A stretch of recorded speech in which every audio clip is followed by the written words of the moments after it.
We took off early in the morning, about 6 o'clock. We were headed for an airfield up above Hamburg, and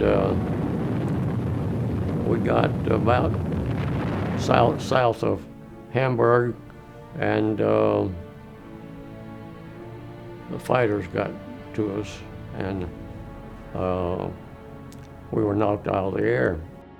Chief Master Sergeant C.B. Perdue is a World War II veteran, Korean War veteran, former POW, and all-around USAF hero. He joined the Army Air Force at the age of 18 and entered combat training for the B-17 Flying Fortress. During his time in World War II, Perdue flew 25 different missions bombing targets in Germany.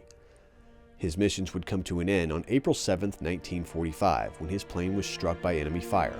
We always thought that we were hit by a fighter shot down.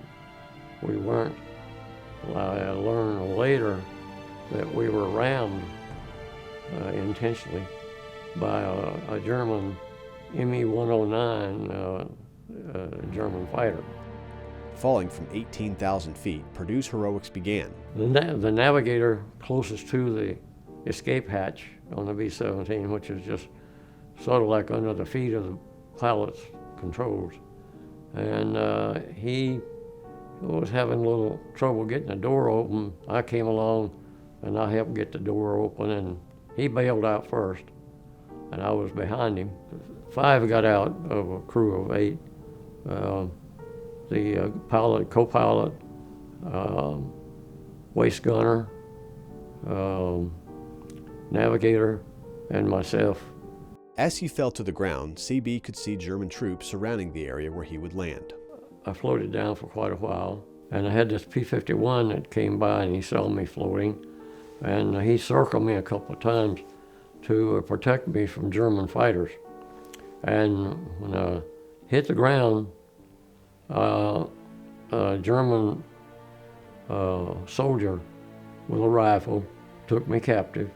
I carried a .45 pistol in a shoulder holster, but it would have been futile to pull that .45 out because there wasn't no place to run or hide. Shortly after his capture, a group of Hitler Youth attacked him and roughed him up before higher-ranking soldiers stopped them. Eventually, he would be held in the German POW Stalag Luft I in Barth, Germany. He would stay until the Russian army liberated the camp in May of 1945.